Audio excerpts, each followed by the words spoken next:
प्रधानमंत्री के मंगलसूत्र वाले बयान पर कांग्रेस हमलावर है और पीएम के बयान की इलेक्शन कमीशन से शिकायत कांग्रेस करेगी। पीएमओ को घोषणा पत्र भेजेंगे। वेणुगोपाल की तरफ से यह कहा गया, घोषणा पत्र को लेकर झूठ बोला गया है।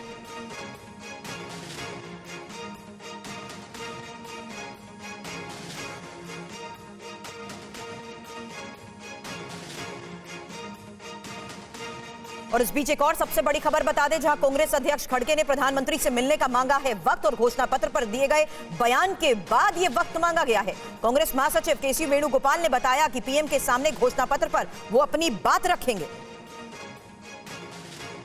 तो कांग्रेस जिस तरीके से इस पूरे मामले पर हमलावर है, दो बड़ी खबरें इस वक्त आपको बता रहे हैं, क्योंकि अब पीएम के मंगलसूत्र वाले बयान पर कांग्रेस का बयान भी लगातार सामने आ रहा है और कह रहे हैं कि पीएम के बयान की इलेक्शन कमीशन से करेंगे शिकायत। वहीं प्रधान पीएमओ को घोषणा पत्र भेजने की भी बात कही जा रही है और कहा जा रहा है कांग्रेस की तरफ से कि घोषणा पत्र को लेकर झूठ बोला गया है। Should fight with harmonious mindset.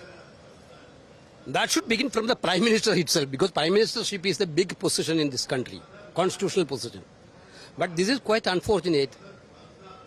He is lying everything. He is misquoting, entirely misquoting the Congress manifesto. That is why we decided to send the manifesto from all over India to PMO. Because he is panicking. He is now realizing that India's mood is changing. That is why he is doing all of these things. Kumar Vikrant हमारे सहयोगी इस वक्त हमें join कर चुके हैं। PM से मुलाकात का वक्त मांगा गया है और घोषणा पत्र भी पीएमओ को भेजने की बात कही जा रही है। विक्रांत, पार्टी इस मुद्दे को सियासी तौर पर और आगे बढ़ाना चाह रही है। वो एक तरीके से जवाब देना चाहती है। वो चाहती है कि जो प्रधानमंत्री ने बयान दिया कांग्रेस के घोषणा पत्र को लेकर, मंगलसूत्र की बात की, उस मामले पर जनता के बीच एक वो संदेश दे कि ऐसा नहीं है जैसा प्रधानमंत्री की ओर से कहा जा रहा है। तो सियासत को गरमाने के लिए ये बयान दिया गया। केसी वेणुगोपाल की तरफ से कांग्रेस अध्यक्ष मल्लिकार्जुन खड़गे ने प्रधानमंत्री से मिलने का वक्त मांगा है। और दूसरी बात, जो यूथ कांग्रेस के नेता है वो विरोध प्रदर्शन कर रहे हैं और यूथ कांग्रेस और कांग्रेस की ओर से ये भी कहा जा रहा है कि जो कांग्रेस का घोषणा पत्र है वो प्रधानमंत्री कार्यालय भेजा जाएगा, प्रधानमंत्री को भेजा जाएगा। तो कुल मिलाकर कांग्रेस के घोषणा पत्र पर प्रधानमंत्री बनाम कांग्रेस की लड़ाई और तेज हो गई है और ये आगे बढ़ने वाली है। बिल्कुल सही कह रहे हैं आप, लेकिन दो बड़ी खबरें आपने यहाँ पर कुमार विक्रांत बताई है कि किस तरीके से इस पूरे मामले पर सियासत और ज्यादा बढ़ती जा रही है और यही वजह है कि अब विरोध प्रदर्शन भी हो रहा है। और कांग्रेस महासचिव केसी वेणुगोपाल की तरफ से बताया गया कि पीएम के सामने भी घोषणा पत्र पर वो अपनी बात रखेंगे। लेकिन इस बीच एक और सबसे बड़ी खबर का रुख कर रहे हैं, जहां बता दें अरविंद केजरीवाल ने तिहाड़ सुपरिटेंडेंट को लिखा है लेटर। चिट्ठी में मुख्यमंत्री अरविंद केजरीवाल की तरफ से क्या कहा गया, यही बड़ी खबर है। उन्होंने कहा कि मैंने अखबार में तिहाड़ प्रशासन का बयान पढ़ा, मुझे बयान पढ़कर दुख हुआ है। तिहाड़ के दोनों बयान झूठे हैं। केजरीवाल ने कहा, मैं रोज इंसुलिन मांग रहा हूं। तिहाड़ का प्रशासन राजनीतिक दबाव में झूठ बोल रहा है। एम्स के डॉक्टर्स ने कभी भी नहीं कहा चिंता की कोई बात नहीं है। एम्स के डॉक्टर्स ने कहा कि वो डेटा और हिस्ट्री देखकर ही आगे बताएंगे। आम आदमी पार्टी सूत्रों से ये बड़ी खबर है और देखिए किस तरीके से बड़ी बातें इस पूरे मामले पर सामने आ रही है। तिहाड़ का प्रशासन राजनीतिक दबाव में बोल रहा है झूठ। तो इस वक्त ये बड़ी खबर है, अरविंद केजरीवाल ने तिहाड़ सुपरिटेंडेंट को लेटर लिखा है। इस लेटर में और क्या क्या है, जितेंद्र भाटी हमारे सहयोगी में ज्वाइन कर चुके हैं। बताएं जितेंद्र। बिल्कुल, देखिए एक तरफ जहां जो है राजधानी कोर्ट इस मामले में फैसला सुनाने वाली है, उससे पहले ये एक दूसरे पर आरोप प्रत्यारोप चल रहे हैं। यहाँ पर दिल्ली के मुख्यमंत्री अरविंद केजरीवाल ने साफ तौर पर ये कहा है कि उन्होंने बयान पढ़े हैं, अखबारों के अंदर जो बयान है वो सत्य से बहुत परे हैं, झूठे हैं। साथ ही उन्होंने कहा कि वो हर रोज जो है कह रहे हैं कि इंसुलिन की उन्हें जरूरत है। इसके लिए जो ग्लूकोमीटर को लगाया गया है उसकी रीडिंग जो है दिखाया, जिसमें उनका जो शुगर लेवल है वो 250 से 320 के बीच है। और उन्होंने ये भी कहा, इसके अलावा इस बात को लेकर झूठ बोला गया है कि एम्स के डॉक्टरों ने उन्हें ये नहीं कहा कि चिंता की जरूरत नहीं है, बल्कि उन्होंने कहा कि डाटा देख के आगे बताएंगे। और इसके लिए अरविंद केजरीवाल कह रहे हैं कि साफ तौर पर जो राजनीतिक दबाव है उसी दबाव के चलते अरविंद केजरीवाल के मामले में जो तिहाड़ जेल है उस तरीके से झूठे जो बयान है वो मीडिया में सर्कुलेट कर रहे हैं। शुक्रिया, आगे भी नजर बनाए रखें और जिस तरीके से कोर्ट आगे रुख अपनाता है इस पूरे मामले पर, इस बारे में भी लेंगे आपसे अपडेट। शुक्रिया जितेंद्र। और अब एक और बड़ी खबर, जहां आपको बता दें इजरायल ईरान तनाव के बीच रूस का बड़ा फैसला। ईरान को रूस से मिलेंगे Su-35 फाइटर जेट। बहुत जल्द ईरान भेजे जाएंगे Su-35 फाइटर जेट। ये बड़ी खबर है। युद्ध की आशंका के बीच पुतिन का ये बड़ा फैसला क्या संकेत दे रहा है, इस बारे में भी करेंगे चर्चा। वहीं जान लीजिए किस तरीके से ये गठजोड़ अब आगे बढ़ता है। युद्ध की आशंका के बीच पुतिन की तरफ से लिया गया ये बड़ा फैसला। और बहुत जल्द ईरान भेजे जाएंगे Su-35 फाइटर जेट। इस बड़े फैसले के तहत ये इंफॉर्मेशन अब आपके सामने होगी, क्योंकि देखिए रूस और ईरान के बीच पहले से अच्छे संबंध हैं, लेकिन ये रिश्ते मजबूत सामरिक संबंधों में तब्दील नहीं हुए थे। लेकिन अब ऐसा लग रहा है कि रूस और ईरान के बीच सहमति बन चुकी है और अब ये भी साफ हो चुका है कि महायुद्ध की स्थिति में रूस किस तरीके से खड़ा होगा। बताते हैं आपको कैसे Su-35 की डील इजरायल और वेस्ट को साफ संकेत दे रही है। इंफॉर्मेशन अब आपके सामने, क्योंकि रूस ईरान के बीच Su-35 डील से पुतिन ने इरादे अपने साफ कर दिए और पुतिन ने यह साफ संदेश दे दिया है कि वो ईरान के साथ गठजोड़ बनाएंगे। अब महायुद्ध की आशंका के मद्देनजर ईरान गुटबंदी में तो जुटा ही है, ईरान को रूस के अलावा चीन से भी खुली मदद मिल सकती है। लेकिन अब Su-35 से ईरान को किस तरीके से फायदा होगा, यही अगली इंफॉर्मेशन आपके सामने रखेंगे, क्योंकि रूस ईरान का ये गठजोड़, इजरायल के पास इसका क्या तोड़ है, ये तो बड़ा सवाल होगा। लेकिन Su-35 फाइटर जेट दुनिया के सबसे आधुनिक फाइटर जेट माने जाते हैं। अगर इजरायल ने ईरान पर हमला किया तो कैसे सुखोई 35 फाइटर जेट से ईरान को मदद मिलेगी, यही इंफॉर्मेशन आपके सामने, क्योंकि Su-35 इजरायल में घुसकर तबाही मचा सकते हैं। लंबी दूरी के ऑपरेशंस को अंजाम देने में भी Su-35 अव्वल है और युद्ध की स्थिति में अंदरूनी इलाकों में घुसकर वार करने में भी सक्षम है। अब इजरायल पर मनोवैज्ञानिक दबाव बनाने में Su-35 मददगार साबित हो सकते हैं, लेकिन ये कितने घातक और कितने आक्रामक हैं, इसकी खूबियों के बारे में भी चर्चा करूंगी। हमारे साथ हमारे डिफेंस एडिटर सुमित चौधरी और साथ ही मेरे सहयोगी मनीष झा भी इस वक्त हमें ज्वाइन कर चुके हैं। और सुमित, सबसे पहला रिएक्शन इसी लिहाज से आपके सामने, क्योंकि यही की फीचर्स और इसकी खासियत अब ग्राफिकली हम सामने रखने वाले हैं, उसी आधार पर मैं चर्चा की शुरुआत करती हूं। आज के इस हालात में ये कितनी बड़ी मदद ईरान के लिए? देखिए, ईरान के लिए लगातार रशिया ने अपने दरवाजे खोल दिए। अगर आप देखें, ना सिर्फ सुखोई 35 बल्कि इसके अलावा Mi-28 अटैक हेलीकॉप्टर्स, इसके अलावा कई मिसाइल्स, और कहा जा रहा है कि एम्यूनेशंस का भी रशिया जो है वो खुलकर ईरान को देगा। और सबसे इंपॉर्टेंट बात यह है कि 2022 के बाद से करीबन 24 फाइटर एयरक्राफ्ट देने का सहमति दोनों देशों के बीच में बनी थी। लेकिन अब ईरान और इजराइल के बीच में जो अदावत बढ़ी है, जो लगातार एक दूसरे पर अटैक कर रहे हैं, उसके बाद रशिया ने फास्ट ट्रैक बेसिस के ऊपर ईरान को ये अटैक हेलीकॉप्टर के साथ साथ फाइटर एयरक्राफ्ट तो मैं थोड़ा सा हाईलाइट करना चाहूंगी इसकी आक्रामकता और कितने घातक ये हो सकते हैं, क्योंकि इसकी रफ्तार 2390 किलोमीटर प्रति घंटा है, मारक क्षमता है 3540 किलोमीटर, रडार 30 लक्ष्यों को टारगेट कर सकता है, जबकि वेपन हार्ड पॉइंट यहां देखिए 12 पेलोड 8000 किलो का और ऊंचाई पर उड़ान 18288 मीटर।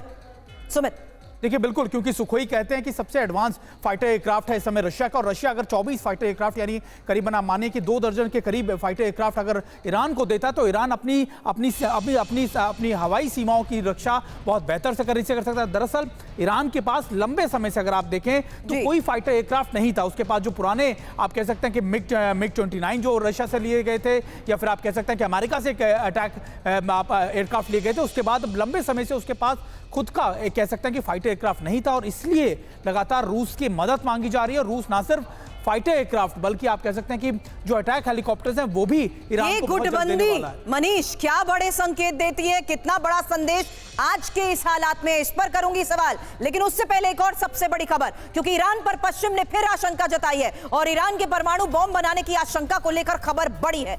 1 हफ्ते के अंदर परमाणु बॉम्ब बना सकता है ईरान। ईरान के पास यूरेनियम का पर्याप्त भंडार है।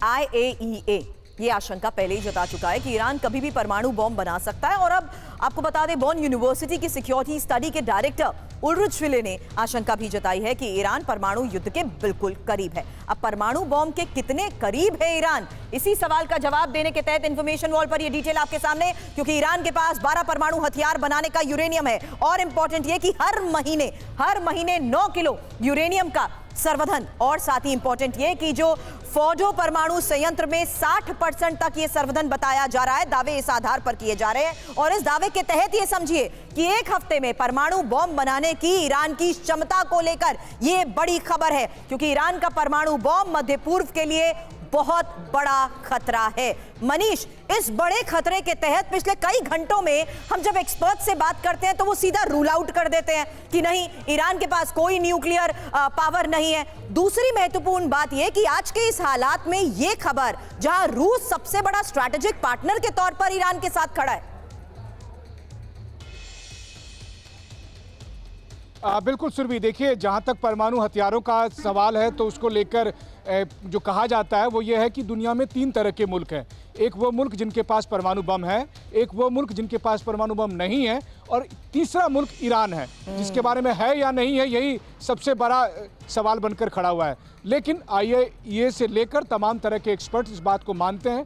खुद इजराइल भी ये कहने लगा है कि ईरान वो क्षमता हासिल कर चुका है जिसमें 24 से 48 घंटे के भीतर वो अपने पास जो संसाधन है इसको परमाणु बम में कन्वर्ट कर सकता है। अब देखिए, जब रूस और चीन का वरदस्त हासिल हो तो फिर ईरान को क्या दिक्कत होगी। मिसाइल टेक्नोलॉजी में वो कितना आगे जा चुका है ये तो पूरी दुनिया ने 14 अप्रैल को देख ही लिया, जब 350 से अधिक मिसाइल और ड्रोन के जरिए उसने इजराइल पर हमला किया।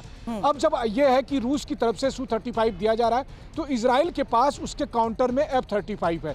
F-35 अमेरिका से उसे मिला है, तो Su-35, F-35 ये सब दुनिया के सबसे उन्नत किस्म के फाइटर जेट हैं। तो अगर इजराइल को अब तक ये लगा था कि उसके पास एयर डिफेंस सिस्टम है तो बदले में ईरान के पास मिसाइल है, इजराइल को लग रहा था कि उसके पास F-35 है तो रूस उसको Su-35 दे रहा है। और तीसरा और सबसे अहम सवाल, पश्चिमी देश आज तक जो सैंक्शन करके एक खेल खेल रहे थे, तो उन सैंक्शन को कैसे ईरान धता बता रहा है कि उसने मिसाइल टेक्नोलॉजी हासिल कर ली, उसने परमाणु बम बनाने की क्षमता हासिल कर ली। और आज के इस हालात में टाइमिंग पर भी सवाल हम इसीलिए मनीष करते हैं क्योंकि ये बहुत बड़े संदेश होते हैं। लेकिन अब सेना के शीर्ष कमांडर से खमेनी की मुलाकात को लेकर भी एक खबर है, जहां इजराइल पर हमले के बाद ये मुलाकात बहुत मायने रखती है।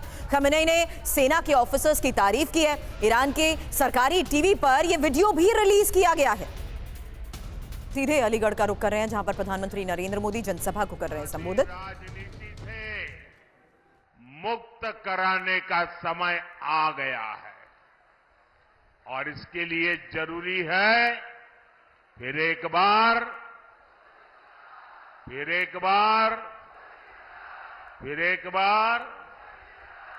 साथियों, इस बार अलीगढ़ में 26 अप्रैल को और हाथरस में 7 मई को मतदान है।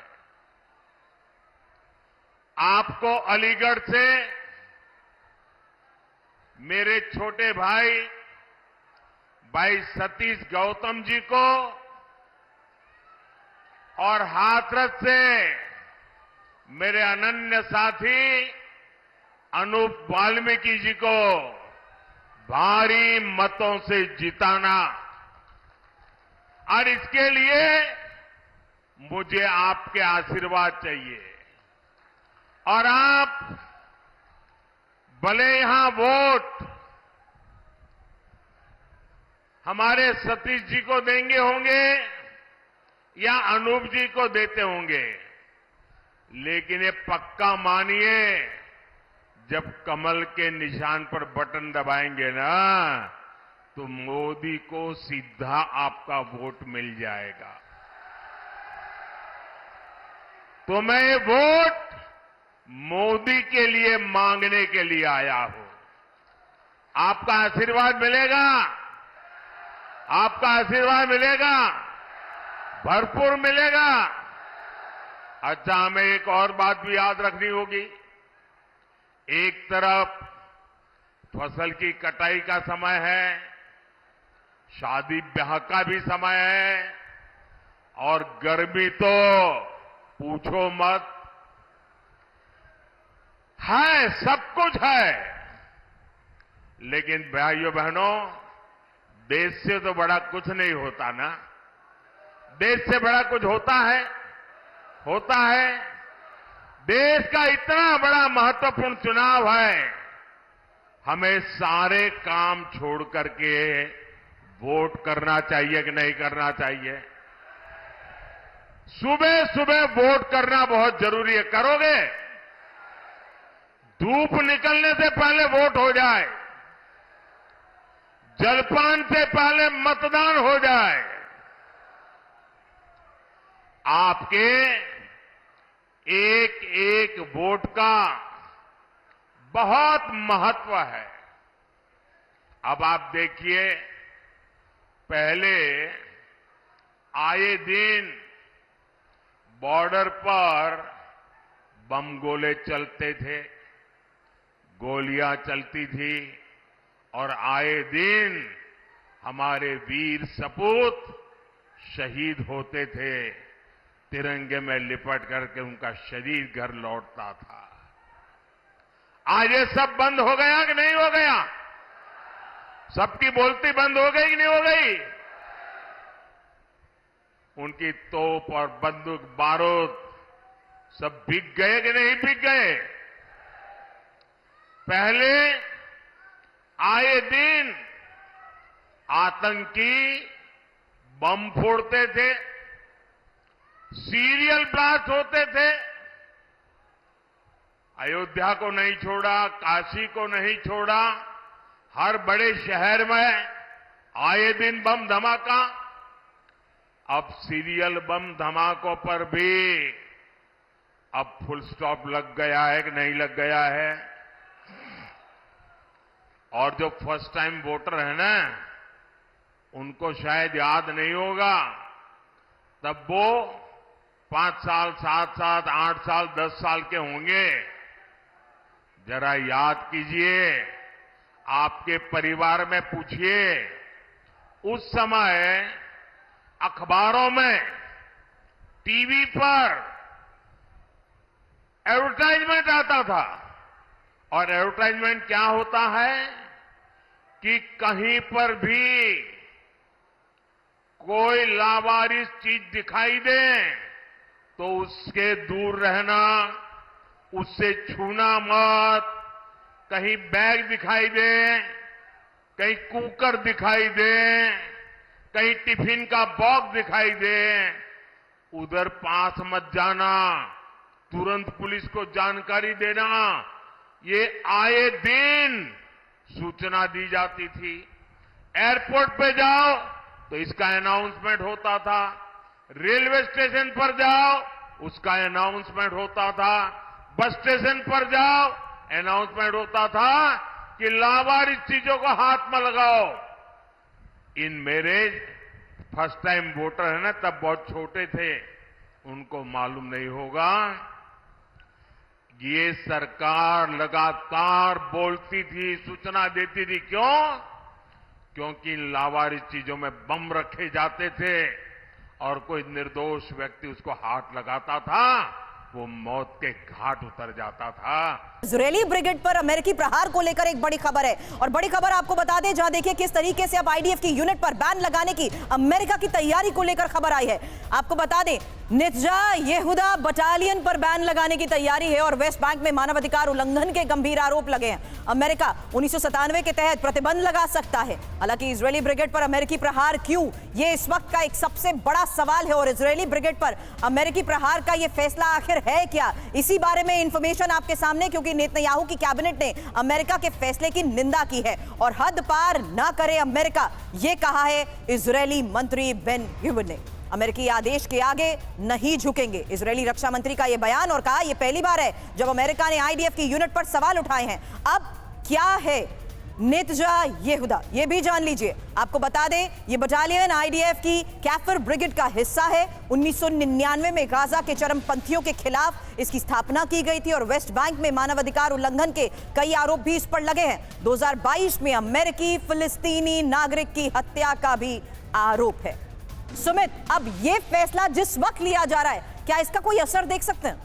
देखिए, बिल्कुल इसका अगर आप एक मूलभूत चीजें देखें तो ये कि इजराइल पे लगातार ह्यूमन राइट्स वायलेशन के सवाल खड़े हो रहे हैं और ये प्रेशर ना सिर्फ इजराइल पर है बल्कि अमेरिका पे भी है कि अमेरिका लगातार इस मामले में कुछ नहीं कर पा रहा है। और यही वजह है कि अब इस बटालियन को लेकर कार्रवाई करने की मांग की गई है। हालांकि जो सैंक्शंस लगाए गए हैं उन सैंक्शंस क्या, अभी तक ये पाइपलाइन में है, लेकिन अभी से मैं आपको बताऊं कि कल भी जो डिफेंस मिनिस्टर है इजराइल के, उन्होंने बातचीत की अपने काउंटर पार्ट से अमेरिका में और इसको लेकर नाराजगी दर्ज कराई। लेकिन एक प्रेशर लगातार इजराइल पर बनता जा रहा है कि ना सिर्फ अपने बटालियन को लेकर, यानी वून बटालियंस को लेकर जिसको बहुत ज्यादा मान्यता है उनकी, और इस बटालियन के बारे में कहा यह जाता है कि इनके स्पेशल प्रोविजंस हैं इनके सोल्जर्स के पास। करीबन 1000 सोल्जर्स हैं जो वॉलंटरी आते हैं खासतौर पर इजरायली सेना के अंदर, इस बटालियन के अंदर। और इंपॉर्टेंट यह है कि ऐसे वक्त के अंदर यह किया जा रहा है जब इजराइल के ऊपर ऑलरेडी प्रेशर है। तो एक तरीके से आप कह सकते हैं कि काउंटर करने की कोशिश की जा रही है इजराइल को, खासतौर पर इन तरीके की सैंक्शंस को पुट करने के बाद। बिल्कुल, लेकिन एक और बड़ी खबर, जहां सीरिया में अमेरिकी सैन्य अड्डे पर हमले को लेकर खबर आई है और अमेरिकी बेस पर 5 ड्रोन से हमले को अंजाम दिया गया है। इराक की तरफ से दागे गए अटैक ड्रोन को लेकर यह खबर है। तो सीरिया में अमेरिकी बेस पर हमला हुआ है। अब अमेरिकी बेस पर हमले को लेकर खबर और डिटेल में आपको बताते हैं और इसका ईरान से कनेक्शन क्या है, यही एक सबसे बड़ा सवाल, क्योंकि 5 ड्रोन हमले के बाद बेस में लगी आग को लेकर भी खबर आई सामने। और आपको बता दें इस हमले में कोई अमेरिकी सैनिक हताहत नहीं हुआ है। हालांकि ये जानकारी भी मिल पा रही है कि हमला तब हुआ जब इराकी पीएम अमेरिका की यात्रा से लौटे थे। अब टाइमिंग इंपॉर्टेंट हो जाती है और बड़ा सवाल यही कि क्या यह हमला ईरान की शहर पर किया गया है, ये एक बड़ा सवाल जिस लिहाज से यहां पर खड़ा हो रहा है। एक क्विक रिएक्शन सुमित इस पर आपसे चाहूंगी, क्योंकि यहां पर भी अब देखिए टाइमिंग बहुत इंपॉर्टेंट हो जाती है। देखिए बिल्कुल ये इस तरीके के अटैक लगातार इसलिए सुरभि क्योंकि अभी ये कहा जा रहा है कि बहुत ज़्यादा स्पेकुलेशन है, बहुत ज़्यादा इंटेलिजेंस मिल रहा है इस बात को लेकर कि ईरान में भी बड़े अटैक किए जा सकते हैं और मोसाद को लेकर खासतौर पे इंटेलिजेंस को लेकर ये इनपुट है कि बड़े लीडर्स को टारगेट कर सकता है, ना सिर्फ हमास के बल्कि ईरान के कई बड़े लीडर्स अब भी इनकी टारगेट लिस्ट में और इसी वजह से लगातार इस तरीके के इनपुट सामने आ रहे हैं।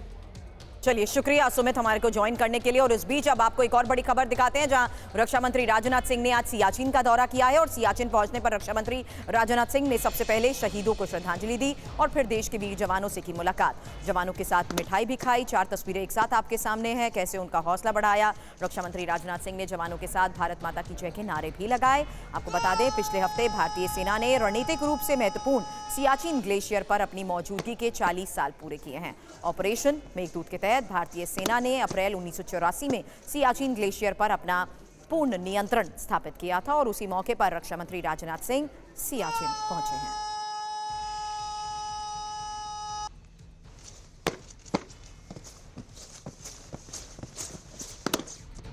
रक्षा मंत्री राजनाथ सिंह आज सुबह दुनिया के सबसे ऊंचे युद्ध क्षेत्र सियाचिन पहुंचे हैं। राजनाथ सिंह ने सियाचिन में सैनिकों से मुलाकात कर उनका हौसला बढ़ाया है, शहीदों को श्रद्धांजलि दी है। राजनाथ सिंह ने कहा कि सियाचिन वीरता शौर्य की राजधानी है, जवानों का शौर्य हमेशा याद रखा जाएगा। सियाचिन में रक्षा मंत्री राजनाथ सिंह ने जवानों की तारीफ करते हुए कहा, हर साल देश में दीपावली का पहला दिया, होली का पहला रंग भारत के रक्षकों के नाम होना चाहिए। सियाचिन की धरती यह कोई सामान्य धरती नहीं है, यह भारतीय राष्ट्रीय संप्रभुता और दृढ़ता का एक मूर्त प्रतीक है। यह हमारे नेशनल डिटर्मिनेशन को रिप्रेजेंट करता है। हम जानते हैं कि हमारी राजनीतिक राजधानी दिल्ली है, हमारी आर्थिक राजधानी मुंबई है और हमारा टेक्नोलॉजिकल कैपिटल या जिसे प्रौद्योगिकी संस्थान कहते हैं वह बेंगलुरु है। जिस तरह ये सभी जगह हमारी अलग अलग राजधानियां हैं, उसी तरह हमारे भारतीयों की वीरता और शौर्य की राजधानी सियाचिन है। दीपावली का पहला दिया, होली का पहला रंग, यह सब अपने इस भारत के रक्षकों के नाम होना चाहिए, हमारे सैनिकों के साथ होना चाहिए। पर्व त्योहार पहले सियाचिन और कारगिल की चोटियों पर मनाए जाने चाहिए, राजस्थान के तपते रेतीले मैदानों में मनाए जाने चाहिए, हिंद महासागर की गहराई में स्थित पनडुब्बी में सवार भारतीय नौसेना के नौसैनिकों के साथ मनाए जाने चाहिए। उसके बाद ही लोगों को होली, दीपावली जैसे त्योहारों को मनाने में आनंद की अनुभूति होगी। और सियाचिन जाने से पहले राजनाथ सिंह ने पीओके को लेकर एक बार फिर बयान दिया। राजनाथ सिंह ने कहा, पीओके भारत का था, भारत का है और भारत का रहेगा। भाइयों, पीओके हमारा था, पीओके हमारा है, पीओके हमारा रहेगा।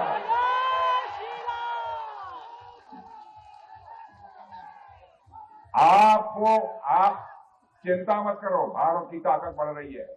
भारत का डेवलपमेंट जितनी तेजी के साथ हो रहा है, भारत की प्रतिष्ठा अंतर्राष्ट्रीय जगत में जिस तरीके से बढ़ रही है, भारत की अर्थव्यवस्था जितनी तेजी से आगे बढ़ रही है, अब पीओके के हमारे भाई बहन स्वयं ही मांग करेंगे कि हम भारत के साथ रहना चाहते हैं।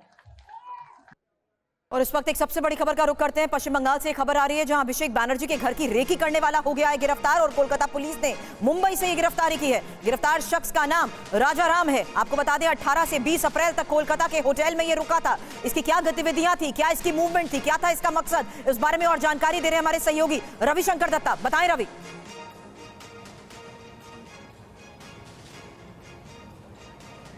हाँ, देखिए ये जो राजा राम है ये डेविड हेडली के साथ जुड़ा हुआ था। 26/11 में जब डेविड कोलमैन हेडली मुंबई के रिकी कर रहे थे तब इन्होंने राजा राम के साथ वहाँ पे मिले हुए थे। अब आरोप कोलकाता पुलिस ये लगा रही है, जो कि इसका पहले भी ये मुद्दा उठा था कि राजा राम जो है शिवसेना के साथ जुड़े हुए थे, लेकिन शिवसेना ने उसी वक्त कह दिया था 26/11 के समय में नहीं, इनके साथ नहीं जुड़ा है। एसटीएफ कोलकाता पुलिस के जो एसटीएफ है उन्होंने राजा राम को गिरफ्तार किया है मुंबई से, क्योंकि 18 से 20 अप्रैल जो है वो कोलकाता के शेक्सपियर कॉलोनी में एक होटल में रुका हुआ था और अभिषेक बैनर्जी और उनके आसपास जो लोग रहते हैं उनका पता घर का रेकी ये कर रहे थे। क्यों ये रेकी कर रहे थे इसको लेके सवाल उठ रहे थे, लेकिन ममता बनर्जी ने जब कल कहा कि उनके ऊपर हमला हो सकता है, जानलेवा हमला हो सकता है, अभिषेक बैनर्जी के ऊपर जानलेवा हमला हो सकता है, तो सामान्य तौर पे इसको माना गया था कि ये पॉलिटिकल है। लेकिन आज जब कोलकाता पुलिस ऐसा एक अरेस्ट दिखा रहा है और उनको 26/11 के साथ जुड़ रहा है जिसके साथ डेविड कोलमैन हेडली का नाम जुड़ा हुआ है, अब सवाल उठ रहा है कि सच में ऐसा कुछ था जिसमें अभिषेक बैनर्जी सी बात है ये पूरे मामले की इन्वेस्टिगेशन की जाएगी और क्या था इसका मकसद ये भी जानने की कोशिश की जाएगी। लेकिन रविशंकर आप मेरे साथ बने रहे क्योंकि आज पश्चिम बंगाल से जो बड़ी खबर आई उस पर आपसे जानकारी चाहूंगी और पश्चिम बंगाल की ममता सरकार को ये बड़ा झटका है। आपको बता दें एसएससी घोटाले में कलकत्ता हाईकोर्ट का बड़ा आदेश, 23,000 शिक्षकों की भर्ती रद्द होगी। मामले में सीबीआई की जांच जारी रहेगी और एसएससी को नया पैनल बनाने का भी आदेश दिया गया है। हालांकि आपको बता दें 6 महीने में सैलरी लौटाने का भी आदेश दिया गया है।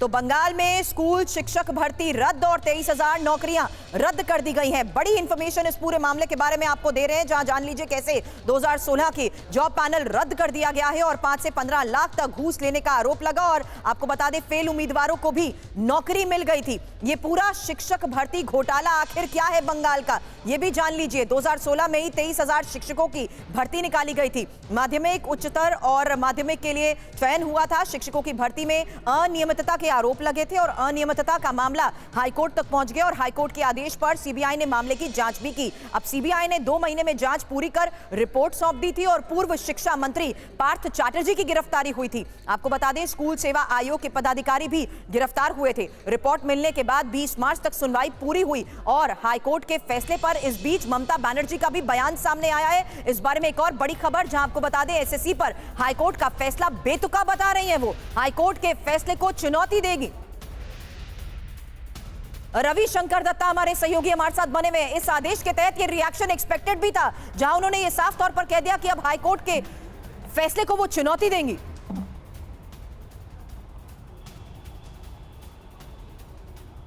देखिए ये तृणमूल के तरफ से ये इंटरनल खबर पहले ही थे कि ममता बनर्जी या तो सरकार सुप्रीम कोर्ट मूव करेंगे हाई कोर्ट की इस ऑर्डर के खिलाफ, और वैसा ही हुआ। ममता बनर्जी ने साफ कह दिया कि ये जो ऑर्डर है ये ठीक नहीं है और इसके चलते वो पश्चिम बंगाल सरकार या तो तृणमूल कांग्रेस इसको सुप्रीम कोर्ट में मूव करेंगे। इसका कारण ये है कि जब 24,600 के वैकेंसीज थे वहाँ पे 25,750 ऐसे कुछ अपॉइंटमेंट लेटर दिए गए थे। इसका मतलब 1000 सीट में घोटाला हुआ था। ये जो 1000 सीट में घोटाला हुआ इसके लिए तृणमूल कांग्रेस का कहना है पूरा पैनल रद्द करने का कोई मतलब नहीं होता। जो लोगों को नौकरी मिला था सबके सब घोटाले से नौकरी मिला था, इसका कोई ऐसा प्रूफ नहीं है। और इसके लिए जो 1000 लोग पैसा देके जिनको नौकरी मिला था या तो ओएमआर शीट में अदला बदली के कारण जिसको नौकरी मिला था उसके चलते पूरा का पूरा पैनल बातिल हो जाना।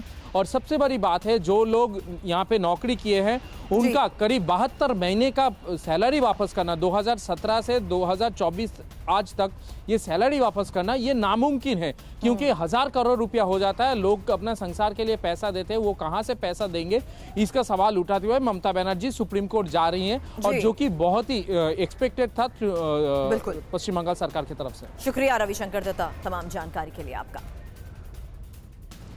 और अब आगे बढ़ते हैं। आंध्र प्रदेश का तिरुपति मंदिर ट्रस्ट दुनिया का सबसे अमीर मंदिर ट्रस्ट बन गया है। बड़ी खबर आपको बता दें, तिरुपति देवस्थानम ट्रस्ट ने 2024 में अब तक की सबसे बड़ी एफडी जमा कराई है।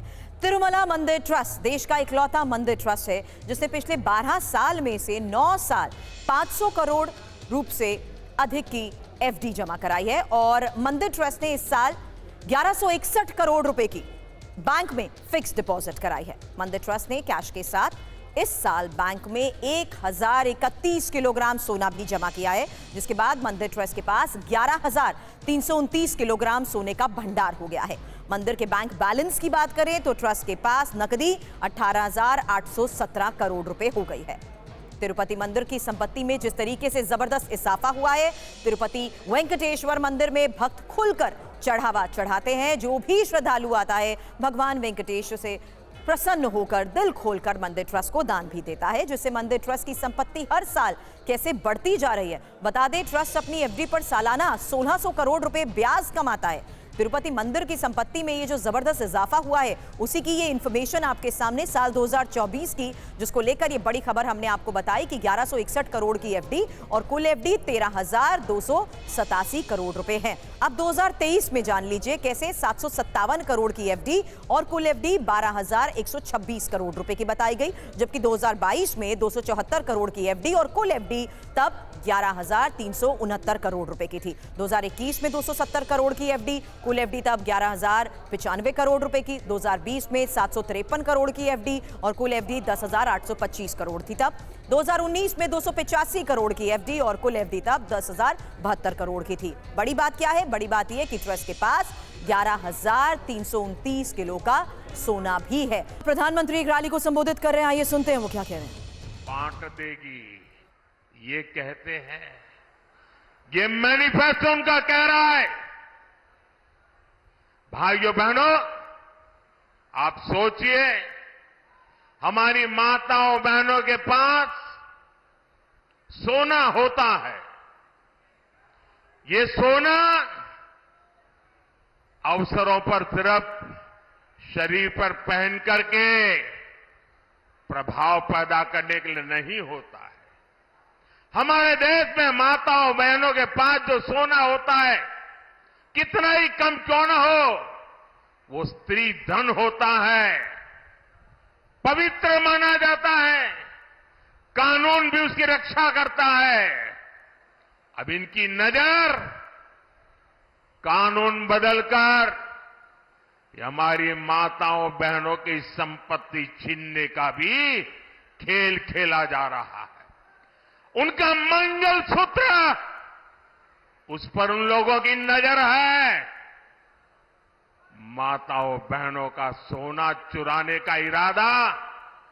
इतना ही नहीं, वो सर्वे करना चाहते हैं कि जो नौकरी पेशा वर्ग है, जो कर्मचारी है, उन्होंने अपनी बच्चों की पढ़ाई के लिए, बच्चों की शादी के लिए जो एफडी की है, फिक्स डिपॉजिट की है, किसकी कितनी सैलरी और कितनी एफडी है, उसकी भी जांच होगी। किसके पास एक वाहन है, किसके पास 2 वाहन है, उसकी भी जांच होगी। यानी किसके पास कितनी जमीन है, उसकी भी जांच होगी। व्हीकल कितने हैं, उसकी जांच होगी। कांग्रेस इसका सर्वे कराएगी और फिर कांग्रेस कब्जा करेगी। सरकार के नाम पर कब्जा करके आपकी संपत्ति को छीन करके बांटने की बात कर रही है। कांग्रेस यहां तक जाएगी, अगर आपका गांव में पुराना पैतृक घर है, बच्चों के भविष्य के लिए आपने शहर में मानो छोटा फ्लैट ले लिया, और अगर पता चला कि आपका गांव में भी एक घर है, तो 2 में से 1 छीन लेंगे कि आपको 2 की जरूरत नहीं है, जिसको नहीं उसको दे देंगे। कांग्रेस के लोग कहेंगे कि आपके पास गांव में एक घर तो पहले से ही है। ये माओवादी सोच है, ये कम्युनिस्टों की सोच है। ऐसा करके कितने ही देशों को वो पहले बर्बाद कर चुके हैं। अब यही नीति ये कांग्रेस पार्टी और इंडिया अलायंस भारत में लागू करना चाहती है।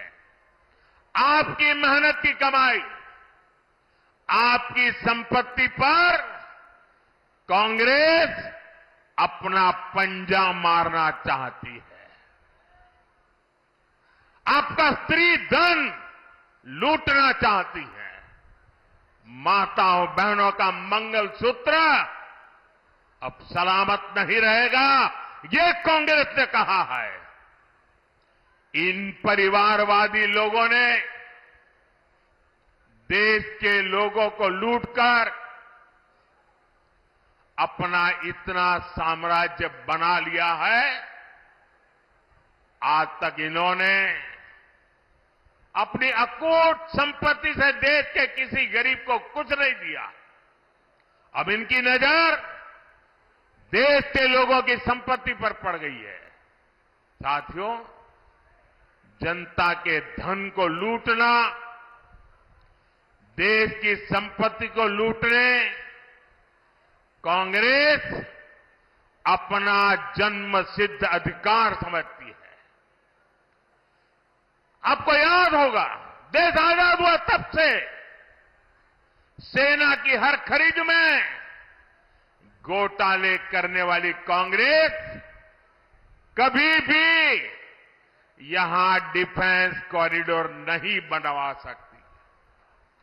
बीजेपी की वजह से अब हमारा यूपी आत्मनिर्भर भारत, आत्मनिर्भर सेना का बहुत बड़ा हब बनने जा रहा है।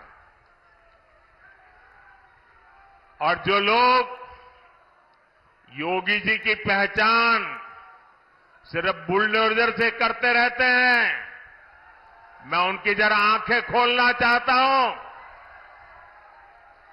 उनकी आंखें खोलना चाहता हूं। उत्तर प्रदेश में आजादी के बाद जितना औद्योगिक विकास नहीं हुआ, वो अकेले योगी जी के कालखंड में हुआ है। वन डिस्ट्रिक्ट वन प्रोडक्ट का उनका मिशन। प्रधानमंत्री नरेंद्र मोदी को आप सुन रहे थे, जहां प्रधानमंत्री ने कल सोने चांदी की बात कही, वहीं अब अलीगढ़ में जनता के बीच कांग्रेस के मैनिफेस्टो पर सवाल उठाते हुए यह भी कह दिया कि अब आपका घर छीनना चाहती हैं। मां बहनों के सोने पर विपक्ष की नजर है, ये बात आपने सुनी थी, कल प्रधानमंत्री ने कही थी। लेकिन अब संपत्ति पर भी कांग्रेस की नजर है, स्त्री धन पर कांग्रेस कब्जा करना चाहती है। कांग्रेस और इंडी गठबंधन की नजर आपकी कमाई पर है, कांग्रेस की नजर लोगों की संपत्ति पर है। यानी अगर आपके 2 घर हैं तो उनमें से एक घर पर कब्जा करना चाहते हैं। आपके 2 घर होंगे तो एक कांग्रेस छीन लेगी। साथियों, कांग्रेस और इंडी गठबंधन के एक और खतरनाक इरादे से मैं आज देश के लोगों को, अलीगढ़ के लोगों को आगाह कर रहा हूं। मैं देशवासियों को आगाह करना चाहता हूं